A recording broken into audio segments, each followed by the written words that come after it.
wish I could tell you the truth. Well, if guys, don't tell anyone what I'm about to say. Well, I think with all due respect, none of the candidates have been particularly exciting. Yeah. And we'll just see what happens. I really think if I were a betting woman, I would say that Democrats are consigned to irrelevance for at least the next 48 years. 48. And obviously, Kamala Harris has ruined it for us women. We're done. Women are going to be sidelined for the next decade in the Democratic. Well, I think maybe just at the presidential level, and maybe not even there, but you think women will be sidelined for Senate and governor? Oh, I mean DNC chair and the president. Oh, I see, DNC chair. Oh, it'd be interesting. There aren't any women running so far for chair. If you could pick the Democratic nominee in 28 yourself, who would you pick? My dear friend, Josh Shapiro. We are very close. He made me a commissioner of Pennsylvania. We've been friends for a very long time. Actually, I'm a bibliophile, and let me show you. When I was running for Congress and I was 24 years old, I showed up 30 minutes late. Josh still let me in, and on his bookshelf was a copy of The Master of the Senate by Robert Caro. And I knew at that instant that he was my people. I just knew we were going to be friends for life. So she dropped that bomb. So he's pathetic. He's small. He's a whiner. We all know that. But you wouldn't have him babysit your kids. You wouldn't hire him if you had a small business. You want that man in your business? There's no way. But you're going to vote for him for president because he's strong? I mean, Kamala Harris whipped his ass in the debate, just obviously, and he's running ever since. The process of the story is a punishment that will make a lot of normal people not want to run for office, be in government, serve in administrations, et cetera, because you're going to have an entire story here. And the important thing, though, here is that there was a story.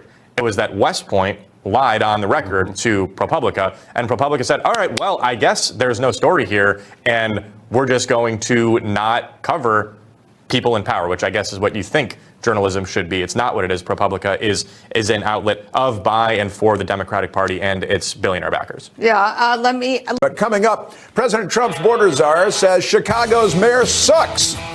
But, he's now got one big city Democrat mayor saying, aw shucks. Tom Homan cleaning house next. And I'm surprised the way everyone is attempting to state this is a new coming of Eric Adams. I've stated this over and over again, long before this election, that this can't be a safe haven for violent individuals. You have a right, a privilege to live in this country, and those who want to commit acts of violence, they are violating that privilege. Tonight's red hot video. What, you don't want Venezuelan gang members all over New York City? That is New York City Mayor. He's a Democrat, too, Eric Adams, at least for the time being, after meeting with President Trump's border czar, Tom Homan, today, right there in New York City. They want to have they want to panic and say that Trump is going to ruin the country. He's doing this, that, and the other. But then you see there's reasonable people on the other side that can tell that it's BS coming from their own people. And if you call them out, well, they're going to crucify you and try to demonize you and make sure that you don't have a voice in their party anymore. And speaking about that, now Lenny is saying why she feels free to actually speak out about what has really happened in the Democrat Party and Kamala's campaign. Watch. I feel like her decisive loss has emancipated me from my silence because I held my tongue for years because I wanted democracy to prevail. Frankly, that was it. But now that she lost, I feel liberated to say things that I have felt for years, which is that the woke, progressive, it's just going to condemn us to the wilderness for the foreseeable future. And the fact that the DNC chair, I'm sorry. Go ahead.